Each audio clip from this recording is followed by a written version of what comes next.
This is Tsundumbiri community, where a twin bomb strike killed over 80 people, leaving over 70 persons with varying degrees of injuries.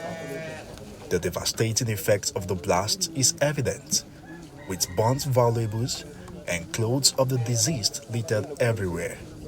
The scattered shoes of the deceased serves as poignant reminders, echoing the profound loss felt around the community. Rabiu Abdullahi, the organizer of the Maulud celebration, narrates the tragic incident. I arrived at the Maulud venue with my entourage, and after enjoying a meal, we decided to delay my recitation until 10:30 to 11 p.m. to ensure the audience stayed till dawn. Shockingly, moments later, the first bomb went off, causing chaos and devastating loss. The casualties, predominantly children, women, and youth, were heartbreaking. Elderly attendees rushed to aid the injured, but the second bomb exploded, intensifying the tragedy. Amidst the horror, we mobilized to transport the wounded to hospitals. The aftermath led to the burial of 84 individuals in Tudumbiri and 12 in Sabungida communities. The families of the victims affected are seeking sincere sympathy and genuine compensation plans by the authorities.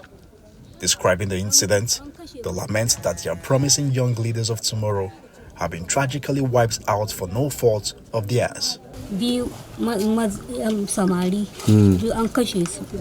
incident occurred the moment he arrived. The other one, named Haruna, is married. Look at his wife here. It's with great loss for us here in our community. Arriving with my children around 10 p.m., we witnessed an airstrike that claimed the lives of over 90 people, including sons, younger ones, and husbands. Personally, I lost my 2 daughters. We pray to God for strength and justice while mourning the departed. The tragedy wiped out all the youth in our community, both married and single, robbing us of our leaders of tomorrow.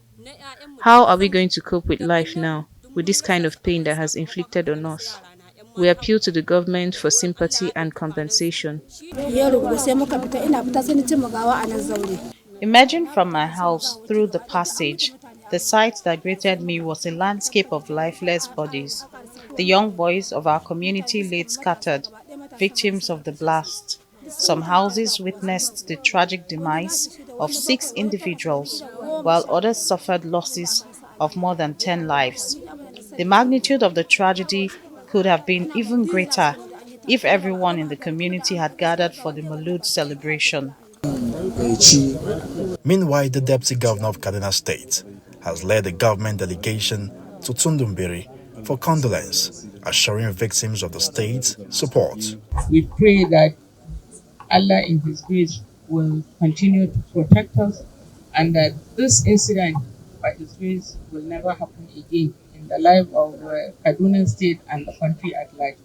Please continue to pray for the people of Tsundumbiri and continue to douse tension. Instead of coming here to come and create some kind of tension, we pray that whatever news that is out there, let's try as much as possible, since we are here, to propagate the truth, so that let's let people know that this is what happened and that the government is on top of the situation and will try as much as possible to do the needful. The state government says some top officials have been mandated to oversee mechanisms for compensation and other forms of government assistance to the victims, pending the outcome of ongoing investigations.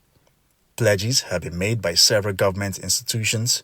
However, victims of the incident expressed doubt about their sustainability, stressing that past experiences show that promises often remain unfulfilled in affected communities a few weeks or months after such tragic events.